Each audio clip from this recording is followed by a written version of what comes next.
नमस्कार। मैं आपको 9 ग्रहों के कुंडली के 12 भाव में फल बता चुका हूँ। अब प्रैक्टिस के लिए मैं आपको कुल 12 लगन होते हैं, 12 लगन में 1-2 ग्रह के बारे में बताऊँगा। बाकी मैं आपको थ्योरेटिकल सब बता चुका हूँ। ये भी सिर्फ आपको प्रैक्टिस के लिए और आपको क्लियर हो जाए कि कुंडली को कैसे देखते हैं, इस वजह से बता रहा हूँ। आगे बाकी दोष वगैरह आगे वीडियोज़ में बताऊँगा। तो आज मैं आपको मेष लगन के अंदर सूर्य का फल बता रहा हूँ। मेष लगन का मतलब है कि आपके लगन में पहले भाव के अंदर ही पहली राशि आ जाएगी। तो 1, 2, 3, 4, 5, 6, 7, 8, 9, 10, 11, 12। अब हम लेते हैं सूर्य को ही ले लेते हैं। आज मेष लगन के अंदर सूर्य का फल जानते हैं।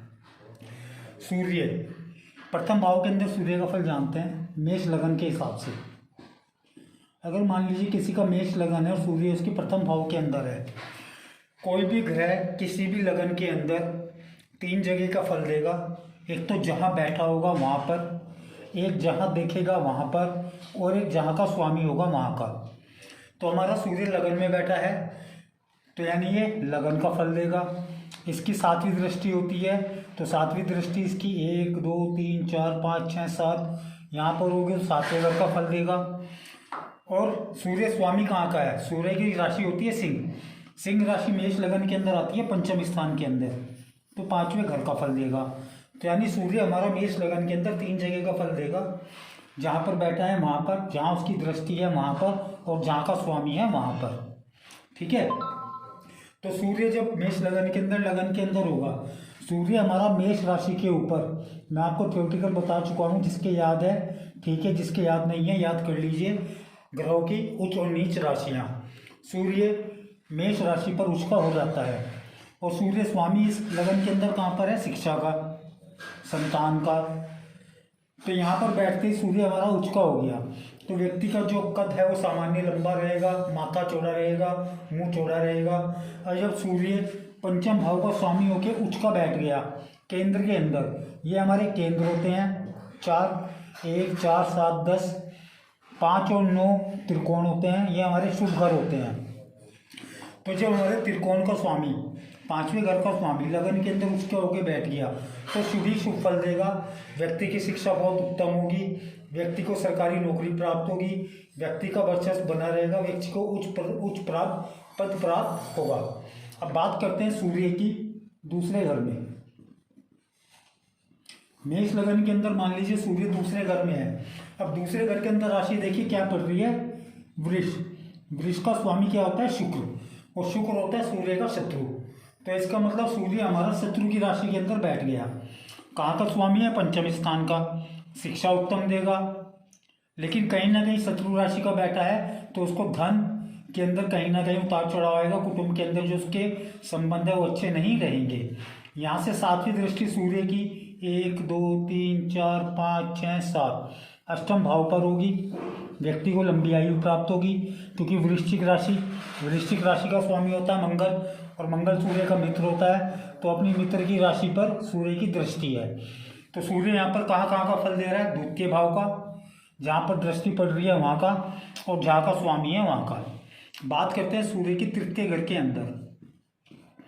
यदि सूर्य तृतीय घर में है, यानी कि मिथुन राशि का स्वामी होता है बुध। बुध सूर्य का मित्र होता है, तो मित्र की राशि में बैठा है तो व्यक्ति साहसी होगा, पराक्रमी होगा, भाई बहनों का सुख प्राप्त होगा उसको। स्वामी कहाँ का है हमारा? शिक्षा का और संतान का, तो उसको उत्तम शिक्षा हो, उत्तम संतान प्राप्त होगी। यहाँ से सूर्य की 7वीं दृष्टि 1, 2, 3, 4, 5, 6, 7 भाग्य स्थान पर पड़ेगी, तो व्यक्ति का भाग्य 20 से 25 वर्ष की आयु में उदय हो जाएगा। क्योंकि 9वें स्थान में हमारी धनु राशि आ रही है। धनु राशि का स्वामी बृहस्पति है, जो सूर्य का मित्र है। बात करते हैं सूर्य की चतुर्थ भाव के अंदर। सूर्य जब चतुर्थ भाव के अंदर होगा, चतुर्थ भाव में हमारी राशि क्या आ रही है? कर्क राशि का स्वामी होता है चंद्र, यानी सूर्य अपनी मित्र राशि चंद्र के अंदर बैठा हुआ है। स्वामी कहाँ का है? पंचम स्थान का, शिक्षा का, संतान का। तो उत्तम संतान प्राप्त होगी, उत्तम शिक्षा प्राप्त होगी, सरकारी के नौकरी के पद के योग मिलेंगे, अच्छा पद मिलेगा। यहाँ से सूर्य की 7वीं दृष्टि 1, 2, 3, 4, 5, 6, 7 10वें घर पर पड़ेगी। 10वें घर के अंदर हमारी मकर राशि है शनि की, जो सूर्य का शत्रु होता है। तो कहीं ना कहीं व्यापार में व्यक्ति को कुछ ना कुछ समस्या आएगी। बात करते हैं सूर्य की पंचम भाव के अंदर। जब सूर्य पंचम भाव में होगा, यानी कि 5वें घर में क्या राशि है, सिंह। सिंह राशि का स्वामी को सूर्य होता है, यानी अपनी राशि का स्वराशि सूर्य पंचम स्थान में बैठ गया। उच्च कोटि की आर्ट से संबंधित शिक्षा देगा, उच्च कोटि की पुत्र संतान देगा। व्यक्ति को जीवन के अंदर संतान और शिक्षा का दोनों का सुख प्राप्त होगा। सरकारी नौकरी के भी योग उसके बहुत अच्छे बनेंगे। यहाँ से सूर्य की 7वीं दृष्टि 1 2 3 4 5 6 7 11वें घर पर होगी, आय स्थान पर होगी। व्यक्ति को उत्तम आय प्राप्त होगी। बात करते हैं सूर्य की छठे घर के अंदर। एक चीज नोट कर लीजिए, बता देता हूँ। केंद्र और त्रिकोण, यानी केंद्र 1 4 7 10 5 और 9, इनका स्वामी जब भी 6 8 12 इन पाप घर के अंदर आ जाएगा तो गंदा ही फल देगा, कभी भी अच्छा फल नहीं देगा।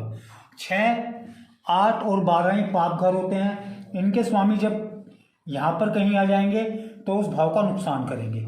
ये एक सिंपल सा इसका कुंडली देखने का नियम है। तो सूर्य की बात करते हैं छठे घर के अंदर। अब 5वें घर का स्वामी छठे घर के अंदर चला गया, रोग देगा, आंखों से संबंधित, हृदय से संबंधित रोग के अंदर बैठा हुआ है। शिक्षा और संतान में भी कहीं ना कहीं कष्ट आएगा। यहाँ की राशि क्या है, सूर्य की पंचम 5वें घर के अंदर है। 5वां घर शिक्षा और संतान से संबंधित है। सूर्य चला गया रोग के अंदर, तो व्यक्ति की शिक्षा में संतान में उसको कष्ट आएंगे।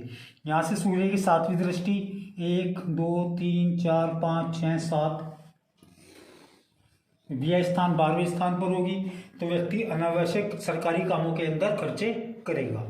बात करते हैं सूर्य की 7वें घर के अंदर। अब मेष लगन के अंदर 7वीं राशि तुला, यानी तुला राशि पर सूर्य नीच का हो जाता है। अगर आपको राशियाँ याद हो, नहीं याद है उच्च और नीच राशियाँ तो याद कर लीजिए। स्वामी कहाँ का है, पंचम स्थान का। पंचम स्थान हमारी संबंधित है शिक्षा और संतान से। जब सूर्य यहाँ का स्वामी होकर, शिक्षा संतान का स्वामी होकर नीच का बैठ गया तो व्यक्ति को संतान और शिक्षा का सुख बहुत कम प्राप्त होगा। यहाँ से सूर्य की 7वीं दृष्टि 1 2 3 4 5 6 7 लगन पर होगी। व्यक्ति का स्वभाव अग्रेसिव रहेगा, कल उसका सामान्य लंबा रहेगा। बात करते हैं सूर्य के अष्टम भाव में। मैं पहले भी बता चुका हूँ कि केंद्र और त्रिकोण का स्वामी यदि 6 8 12 घर में चला जाता है तो नुकसान ही करेगा। अब सूर्य हमारा मेष लगन में कहाँ का स्वामी है, 5वें घर का, क्योंकि यहाँ 5वीं राशि है सिंह राशि। संतान शिक्षा से संबंधित दिक्कत आएगी व्यक्ति को। मैं ये नहीं कह रहा कि शिक्षा नहीं प्राप्त करेगा वो, लेकिन उसके शिक्षा में कहीं ना कहीं व्यवधान आएगा। कोई ना कोई वर्ष उसका जीवन में शिक्षा से संबंधित खराब होगा, संतान से संबंधित भी उसको कष्ट आएंगे। यहाँ से सूर्य की 7वीं दृष्टि 1 2 3 4 5 6 7 द्वितीय स्थान पर होगी। व्यक्ति को धन में उतार चढ़ाव आएगा, कुटुंब के अंदर संबंध अच्छे नहीं रहेंगे। सूर्य की बात करें 10वें घर के अंदर। अब 5वें घर का स्वामी 10वें घर के अंदर चला गया, उत्तम है। लेकिन यहाँ पर मेष लगन के अंदर मकर राशि बैठ रही है शनि की, तो सूर्य अपनी शत्रु राशि का बैठ गया, तो व्यक्ति को शिक्षा और संतान का सुख न्यूनतम मिलेगा, कम से कम ही प्राप्त होगा। यहाँ से बात करें सूर्य की 7वीं दृष्टि की, तो 1 2 3 4 5 6 7 भौतिक सुखों पर होगी। भौतिक सुखों का लाभ भी उसको न्यूनतम ही रहेगा। अब सूर्य की बात करें एकादश भाव के अंदर। अब सूर्य 5वें घर का स्वामी होकर मेष लगन में 5वें घर का स्वामी होकर 11वें घर के अंदर बैठ गया, तो यहाँ पे बैठ के आय तो उत्तम देगा, लेकिन कहीं ना कहीं आय संबंधी उसको परेशानी बनी रहेगी, क्योंकि सूर्य यहाँ पर अपनी शत्रु राशि शनि के घर में बैठा हुआ है। यहाँ से सूर्य की 7वीं दृष्टि 1 2 3 4 5 6 7 पंचम स्थान पर होगी, शिक्षा स्थान पर होगी। व्यक्ति को आर्ट्स से संबंधित शिक्षा प्राप्त होगी, संतान का सुख भी उसको प्राप्त होगा। बात करते हैं सूर्य की 12वें घर के अंदर। सूर्य 12वें घर के अंदर बिल्कुल भी अच्छा नहीं होता। अगर इसके ऊपर शनि की या राहु की दृष्टि है तो व्यक्ति को जेल तक करा देता है। यहाँ पर बैठकर व्यक्ति को आंखों की रोशनी, हृदय संबंधी रोग कहीं ना कहीं प्राप्त होगा। व्यक्ति अनावश्यक खर्चे करेगा। 5वें घर का स्वामी है तो शिक्षा और संतान के अंदर भी उसको कष्ट आएगा। यहाँ से सूर्य की 7वीं दृष्टि 1 2 3 4 5 6 7 रोग स्थान पर होगी, तो व्यक्ति को नेत्रों, दिमाग, मानसिक विकार और हृदय से संबंधित कोई ना कोई विकार जीवन में बना रहेगा। यह है मेष लगन के अंदर सूर्य का फल। तो आपने देखा होगा सूर्य जहाँ बैठ रहा है वहाँ का फल देगा, जहाँ का स्वामी है वहाँ का फल देगा, और जहाँ पर भी देखेगा बैठकर वहाँ का फल देगा। मैं एक बार से फिर बता देता हूँ, 6 8 12 इन घर के स्वामी जहाँ भी बैठेंगे वहाँ का नुकसान करेंगे, और यदि केंद्र और त्रिकोण का स्वामी 6 8 और 12 के अंदर चला गया तो उसका भी फल वो गलत देगा। कल की वीडियो में मैं आप किसी और ग्रह का मेष लगन के अंदर फल बताऊंगा। आज इसको ध्यान से देखिए, अभी डिस्टर्ब मत होना, धीरे धीरे सब चीज़ें आपको क्लियर होती चली जाएंगी। धन्यवाद।